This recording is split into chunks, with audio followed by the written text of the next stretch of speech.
नमस्कार दोस्तों, कैसे हैं आप सब लोग। आशा करती हूँ आप सब लोग ठीक होंगे।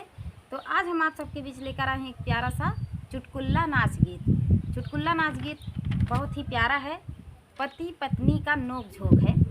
तो आप लोग सुनिएगा और कमेंट में ज़रूर बताना ये पति पत्नी का नोक झोंक चुटकुला गीत आप सबको कैसा लगा। तो चलिए सुनाते हैं एक प्यारा सा नाच गीत। फूट गई हमारो करमवा पिया पुरनिया मिल गई ना। फूट गई हमारो करमवा पिया पुरनिया मिल गई ना। पिया पुरनिया मिल गई ना, पिया पुरनिया मिल गई ना। फूट गई हमारो करमवा पिया पुरनिया मिल गई ना।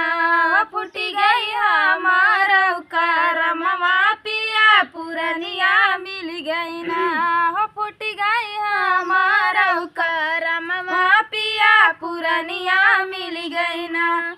12 बरस गई हमारी उमरिया बुढ़ऊ के संग चढ़ी तिलकिया। 12 बरस गई हमारी उमरिया बुढ़ऊ के संग चढ़ी तिलकिया। भंवर घूमई के कनिया पिया पुरनिया मिल गई ना। भंवर घूमई के कनिया पिया पुरनिया मिल गई ना। फूट गई हमारो करमवा पिया पुरनिया मिल गई ना। फूट गई हमारो करमवा पिया पुरनिया मिल गई ना। पहिल जब गई गवनवा हमके खूब समझावई, अरे हमके खूब समझावई। पहिल जब आइल गवनवा हमके खूब समझावई, अरे हो हमके खूब समझावई।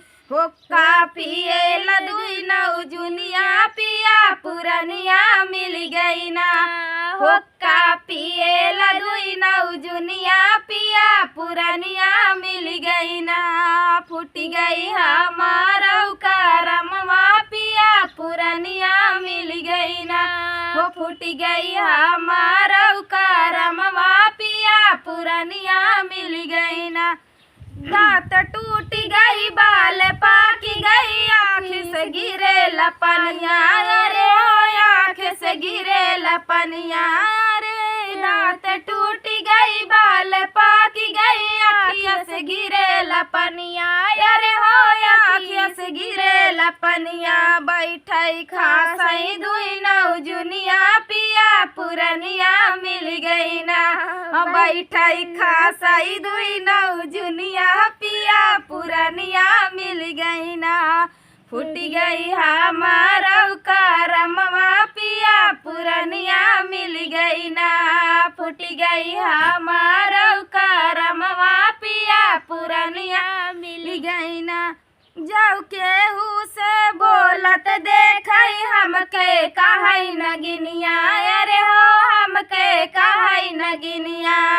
जब केहू से बोलत देखई हमके कहई नगिनिया, अरे हो हमके कहई नगिनिया।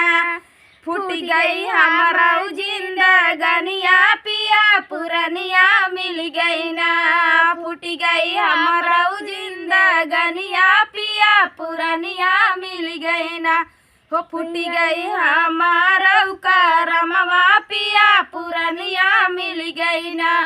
फूट गई हमारो करमवा पिया पुरनिया मिल गई ना। फूट गई हमारो करमवा पिया पुरनिया मिल गई ना। तो ये प्यारा सा चुटकुला नाच गीत आप सबको कैसा लगा कमेंट में ज़रूर बताना दोस्तों। तो चलिए मिलते हैं अगले वीडियो में, तब तक के लिए जय श्री राम।